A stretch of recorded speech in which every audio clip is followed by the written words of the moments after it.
so much for your time. You've heard the frustrations of those New South Wales taxpayers, voters. Paul Denny is joining me in the studio. There's Jill providing accommodation, investment property.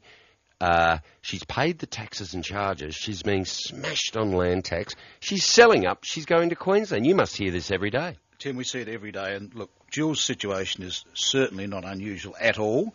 The way these scales of land tax and stamp duty and registration fees are framed, they creep in by a gradual increase in property prices. So someone might start off paying nothing, but within a few years they pay a little bit, and then the next year they pay a little bit more, and then they pay a little bit more after that.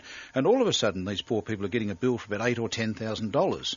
Now that's often 2 or 3 months' worth of rent just disappearing in land tax. And all that's happened is that the property value has drifted into the range where land tax becomes payable.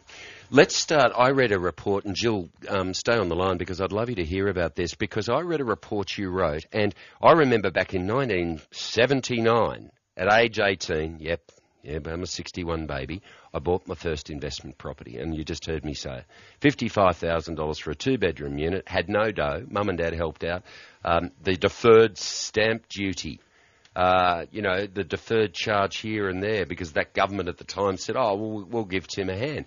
But I read a report you wrote that effectively has said that year after year, government after government has just been slowly but surely creeping in more taxes and more charges. Are we one of the highest states in the country to make an investment in property? Absolutely, and there's 2 reasons for that. One is the rates and also the value of the property.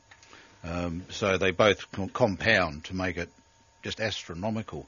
And the reason I wrote that report was this, that I deal with people all day who are buying property, and I think I've noticed over a long period of time, people take the stamp duty on the chin, and they say, I've got to pay it. But I'm saying to these people now, and these people are buying an ordinary house in ordinary areas, you've got to give me a cheque for $50,000 for stamp duty. And they look at me and they say, what? $50,000? And then it gets worse, because in 5 years' time, that same property is going to be worth a lot more, and it's not going to be $50,000, it's going to be $80,000. What reforms do we need to see from an O'Farrell-led government? I know you've had discussions with him and you've spoken with your expertise in this area, but what commitments has Barry O'Farrell and his opposition now, Premier-elect Barry O'Farrell, made and said in relation? Well, the commitment they've made is, at this stage, nothing on stamp duty, but last year the state government did introduce another charge, which they quite cutely called the Torrens Assurance Fund levy. Now that's supposed to pay for fraud on titles, forgetting the fact that there's very little fraud anyway. But it's just a massive increase in the registration charges. I'm glad you've told me that, because I've had callers to this program who have lent money through solicitors, have looked at the so-called Torrens title or the title documents that support that mortgage. Yes. You're telling me the state government introduced, a whole new set of charges, that they're tucking that dough away to protect people against fraud? Forever, on every registration fee forever, there's always been a $4 component that's covered fraud. For about 100 years or whatever, that's always been enough. Now, all of a sudden, it needs to be $2,000. I can't understand that. It's nothing more than a blatant tax, a rip-off of money from home buyers. Barry O'Farrell has committed to withdrawing that immediately. Good on you, Barry. That's the start. But you see, he can't sit down with Mike Baird now and say, what's the state of the state? What's the state of the bank account? Yes. And then start saying we're cutting this charge, we're cutting that charge, until he can find some balances. What are you suggesting should happen in New South Wales on the cost of stamp duty or the percentage calculations and the tabling? Well, the suggestion that I've made is that the biggest problem is that you mentioned before that your first property was $55,000. Well, you paid 1.75% stamp duty. Correct. If you bought that property today, you'd be paying 4.5% or 5%. Can we say that again? Back in 79, at $55,000 stamp duty, the calculable percentage of the purchase price was? $1.75%. Now, Okay. if I went and bought that property again, which, would you believe, one of them sold in the 2-bedroom of the unit in that particular location, $450,000 recently, what would the buyer have spent? The rate on that would then be 4.5%. Unbelievable, and that's in a space of 30 years. And that's just happened automatically. It's just that the scales were set at a time when prices were very low. The median price in Sydney at that time was about $40,000. It's now $650,000. That's the median price. And it's projected to be over $1 million in about another 6 or 7 years' time. So in the average 600,000 terms, it's nearly 5%, I recall you writing. Correct. As the cost of investing in your own home or in an investment property. There's Jill, who's going to sell 3 of hers and move to Queensland. Yeah, well, the government will be happy because the person who'll buy it will pay some stamp duty. Unbelievable. So. Tell me, in short term, for our listeners, conveyancing. Where did this whole concept of conveyancing start? Was it someone had to deal with a contract 400 years ago and they created, now we need this young man to be a great conveyancer? Well, it's actually quite an interesting story because conveyances did start in South Australia. If you've been to Adelaide, you'll know there's the River Torrens. Yes. And the Attorney General at the time was Robert Torrens, and he invented this thing called a torrens title that we now know. So we had the River Torrens with Torrens himself, and now he created the torrens title. Now, before the torrens title came in, the system of title was astronomically cumbersome and enormously expensive to deal with. So Torrens invented this new system which just simplified everything enormously. The problem he had is, because it was so simple, the solicitors at the time refused to have anything to do with it, and they kept on doing things their own way.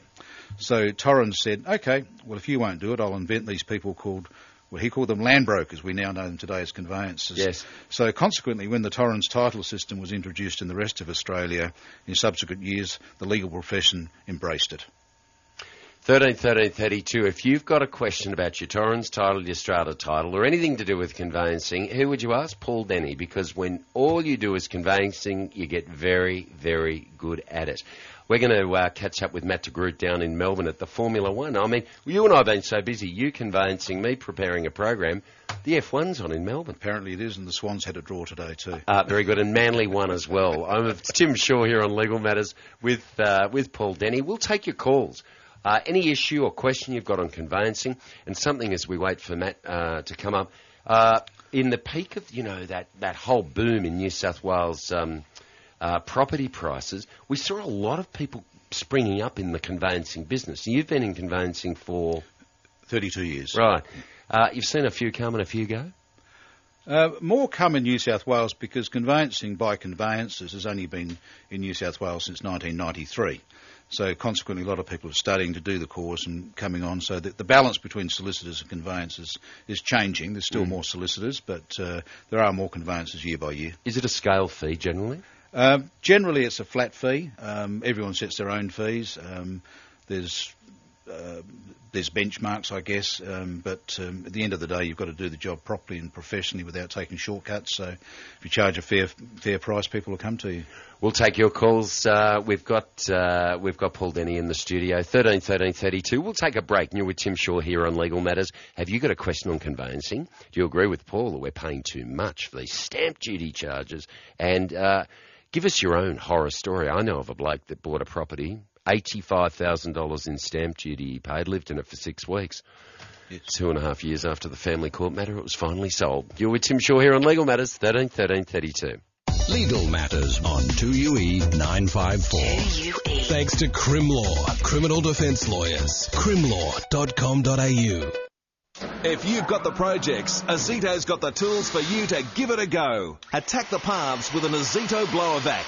Mulch those garden offcuts with an Azito shredder. For the handyman, grab a drill from the Azito lithium iron range. And for peace of mind, Azito offers a replacement warranty on their entire range. Azito Power Tools, available at Bunnings Warehouse. With over 100 power garden and handyman tools in the range, it's easy to give it a go with Azito. There is a place where summer never ends, where ice cream never melts, children never complain, and adults never grow up. It lies within the cool waters of every crystal pool, and it's yours to own, to have, to dive into, float upon and sink beneath, year after year after year. Seasons may change, temperatures may fall, but with a crystal pool, there will always be a place in your home where summer never ends. National Security Hotline. Oh, hi. I usually wouldn't call, but I overheard something that sounded suspicious. Well, they have a lot of pool supplies in their courtyard, but they don't have room for a pool. The name on his credit card didn't match the one on his passport. Your detailed information could help keep Australia safe. So if you see or hear something that just doesn't feel right, call the National Security Hotline on 1800 1234 00. You can remain anonymous. National Security. Every detail helps. Authorised by the Australian Government, Canberra. Spoken by T. Carroll, J. Smithers, S. Hunter and C. Mackay. 2UE with Sydney's most formidable talk team. The whole lineup at 2UE is absolutely fabulous. First time I've been listening to Talkback Radio and I'm hooked. Oh, good on you. Thanks for making the switch. More people are listening, following and staying connected. Just a wonderful new format. You've got a great show. Thank God for people like you. You're really on the ball with it. I just love all of you. Keep that form happening, mate. Thanks for making the switch to 2UE. Go you good thing. Sydney's 2UE. We guarantee you don't miss a thing. 13 32, 25 to 7. Tim Shaw on Legal Matters with Paul Denny live in the studio. Who was the best state in the Commonwealth leading the race in relation to the reforms and charges associated with investment and home buying? Which state's doing the better job? I don't think any of them are. Ah. I think that the situation we have in New South Wales is the same right throughout Australia. Now, there was an addiction from this Labor government that's just gone to that massive growth in property prices in the 90s, as you said, and the stamp duty that was rolling into the coffers. But you hit a global financial crisis, credit squeeze. The transactions aren't happening, are they? Well, they've gone quiet now, but strangely enough, during the global financial crisis, there was a bit of a boom because of all the first home buyers. Now, that wasn't necessarily producing money directly in stamp duty because, of course, they got the concession. But the people they were buying from were buying somewhere else. 30 years in the trade, and look, you've seen so many legislators come and go in your time and in mine. Tell me what kind of policy we need to develop that encourages mum and dad Australia to pay off the home and buy an investment property, or seek the kind of capacity like Jill to be able to create homes for other people. There will be people in the European style that will always rent, won't there? Absolutely. I've always looked at the grants that are thrown out, 7,000, 14,000, 21,000, as really as a grant to the seller rather than the buyer. Yes. Because as soon as people get 7,000 in their pocket, the prices go up by 15. Correct. And they think they're doing better. There was an idea once of having a special type of home savings account for first home buyers where they don't pay interest, tax on the interest. A little bit like a super account where young people could be encouraged to save, put their money away on a regular basis so they can build up a 20% deposit and only be able to withdraw it for the purposes of buying a house. So, for my listeners that say, Tim, I'd love to live in a house with an average value of $600,000, but should we actually have a stamp free on all transactions up to the average mean price of a house in Sydney? And then if you're wealthy enough, you're rich enough, you're Russell Crowe and you want to buy a $10 million home in the eastern suburbs, what was his stamp duty on that purchase? He would have paid about $500,000 or $600,000. Go Rusty. And I don't think he would have been too happy about it, mind you. Go Rusty. $500,000 on the $10 million purchase. Bottom line, should we have that kind of initiative to attract investment back in New South Wales for private homes and for investment properties at the average mean price? The problem you've got with that is if you did that, you'd rip so much income out of the government. They just couldn't do it. But I made a suggestion to the incoming government that perhaps they should start some sort of advanced indexing, maybe at the rate of 10 or 15% over a period of 10 years. So gradually things will get into more equilibrium, and then it would just get a little bit better for everyone without any dramatic impact on government revenue. That I would think would be the way to do it.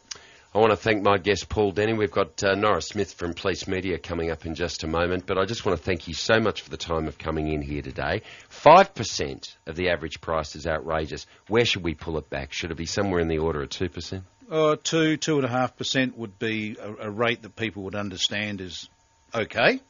They did think that before. It's just now they're paying the 5%. They're really saying, do I really need to move house? Paul Denny, thank you for your time. Paul Denny. Thank you. When all you do is look, can you say it? Because you're much better saying it than I am. When all you do is conveyancing, you get very good at it. Look, I reckon he's allowed that.